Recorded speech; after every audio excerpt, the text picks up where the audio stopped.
Chapter 14. The Public Revelation. Jake's palms were sweating as he settled into the plush armchair on the Celebrity Tonight set, South Korea's most watched entertainment talk show. Under the blazing studio lights, he answered questions about C7's upcoming tour with ease.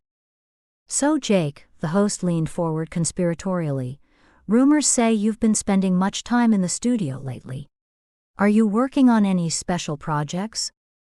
Jake nodded enthusiastically. "I've been collaborating on a song that's personal to me. Tina helped me perfect the bridge last week," and he froze mid-sentence, realizing what he had just revealed. The host's eyebrows shot up. "Tina? As in Tina from Stellar Girls?" A deafening silence fell across the studio. The cameraman zoomed in on Jake's horrified expression as the magnitude of his mistake became clear. 6 months of careful secrecy, undone in 5 careless seconds. That is, we're collaborating," Jake stammered, but the damage was done. His phone buzzed frantically in his pocket. No doubt the group chat was exploding with messages. By the time he escaped the studio, #JakeTina was trending worldwide. Footage of his accidental confession had been clipped, subtitled, and shared across every social media platform. "Director Blake wants everyone at the company now." Minsuk's voice was grave when Jake finally answered his call. The C7 members sat rigid in Director Blake's office, joined by their counterparts, one from Stellar Girls. Their manager paced behind them, muttering about contract clauses and public image disasters. 6 months. Director Blake's voice was suspiciously quiet. 6 months of secret dating under my nose. Did you think I would not find out? "Sir," John spoke up, always the diplomat, "we were fairly certain you would eventually. We just hoped to prove that our relationships wouldn't affect our work negatively before that happened." Director Blake clasped his hands on the desk. "And sneaking around, lying to your management, that's supposed to convince me of your maturity?" Tina cleared her throat. "With respect, sir, the dating ban in our contracts is outdated. We're adults who consistently deliver stellar performances regardless of our personal lives. The fans," Director Blake began, "have been remarkably supportive." Hannah from PR interrupted, sliding her tablet across the desk. "We've been monitoring social media since Jake's slip. The hashtag #LetThemLove is outperforming any negative reactions 10 to 1. Director Blake scrolled through the posts, his frown gradually relaxing. Fan-created artwork of the couples, supportive messages, and passionate defenses of their right to happiness filled the screen. "They're even saying this could revolutionize the industry," Minsuk from marketing added cautiously.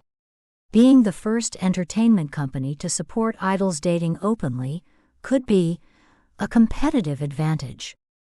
Director Blake stared at them all for a long moment.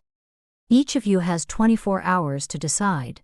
Deny everything and maintain the status quo, or confess your relationships and face whatever consequences come. Either way, I expect your decision as a unified group." He waved his hand dismissively. "Get out of my office." "What are we going to do?" Bandmates paced the C7 dorm living room. The members and their girlfriends had gathered to strategize, though panic collectively might have been a more accurate description. "I vote we go public," Jake said firmly. "I'm tired of hiding. I want to be able to support Tina at her performances and celebrate her achievements openly." "Easy for you to say," Hope countered. "You and Tina are the power couple.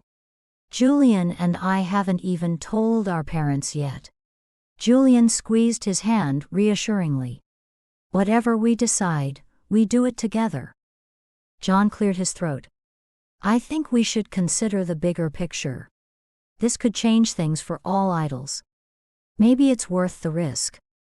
As the debate raged through the night, James and Evan sat slightly apart, exchanging glances. Their situation was complicated. Has anyone heard from Muse?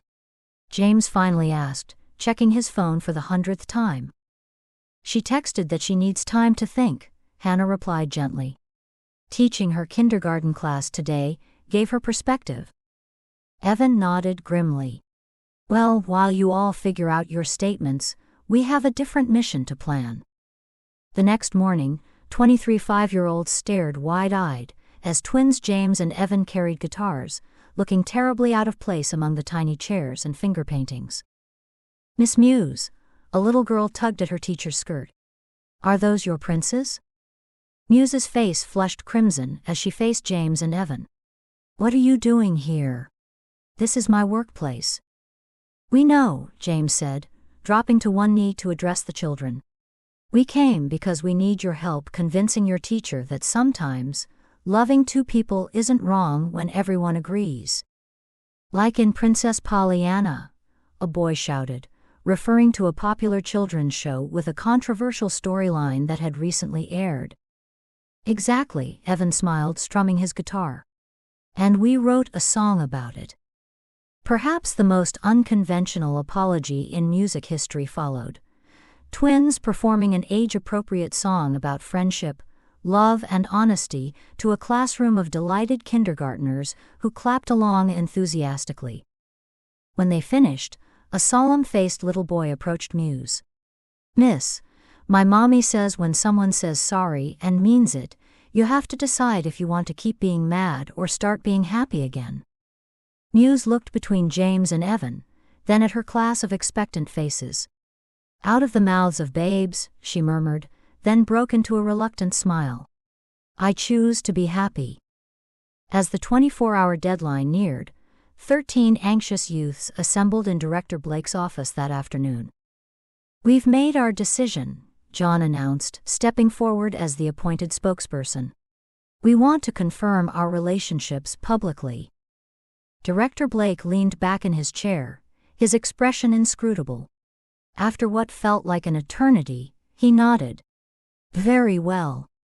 The PR team has prepared individual statements for each couple. Coordinated release in 1 hour. He paused, then added softly, for what it's worth, I think you're making the right choice. As they filed out of the office, Jake caught Tina's hand, squeezing it openly for the first time without looking over his shoulder. No more secrets, he whispered. No more hiding, she agreed. Behind them, James and Evan flanked Muse protectively, their unusual arrangement already drawing curious glances from company staff. Ready to break the internet? Jake grinned, his arm around Tina's waist. John checked his watch. 1 hour, until we change everything. Their phones chimed in unison, as they waited for their statements to go live. Director Blake had posted a single tweet from the company account. Love is not a distraction from art. Sometimes, it's the inspiration. #C7 couples. Within minutes, it had been shared 10,000 times. The revolution had begun.